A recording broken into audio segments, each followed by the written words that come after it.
Saint Veronica Giuliani, born at Mercatello in the Duchy of Urbino, Italy. Her parents, Francesco Giuliana and Benedetta Mancini, were both of gentle birth. In baptism she was named Ursula, and showed marvelous signs of sanctity.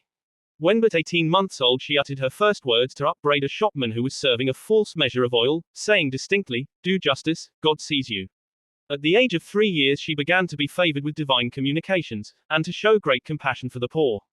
She would set apart a portion of her food for them, and even part with her clothes when she met a poor child scantily clad. These traits and a great love for the cross developed as she grew older. When others did not readily join in her religious practices, she was inclined to be dictatorial. In her 16th year, this imperfection of character was brought home to her in a vision in which she saw her own heart as a heart of steel.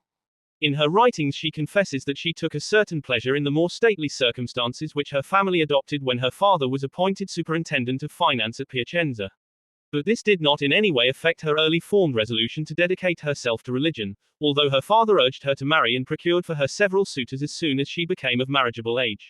Owing to her father's opposition to her desire to enter a convent, Veronica fell ill and only recovered when he gave his consent. In 1677 she was received into the convent of the Capuchin Poor Clares in Città di Castello, taking the name of Veronica in memory of the Passion.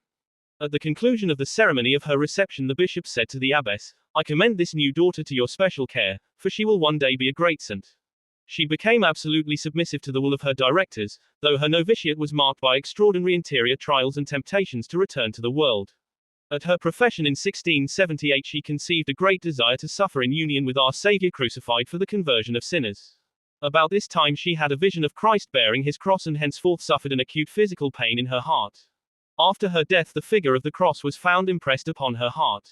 In 1693 she entered upon a new phase in her spiritual life, when she had a vision of the chalice symbolizing the divine passion which was to be reenacted in her own soul.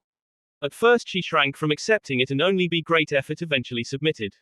She then began to endure intense spiritual suffering. In 1694 she received the impression of the crown of thorns, the wounds being visible and the pain permanent.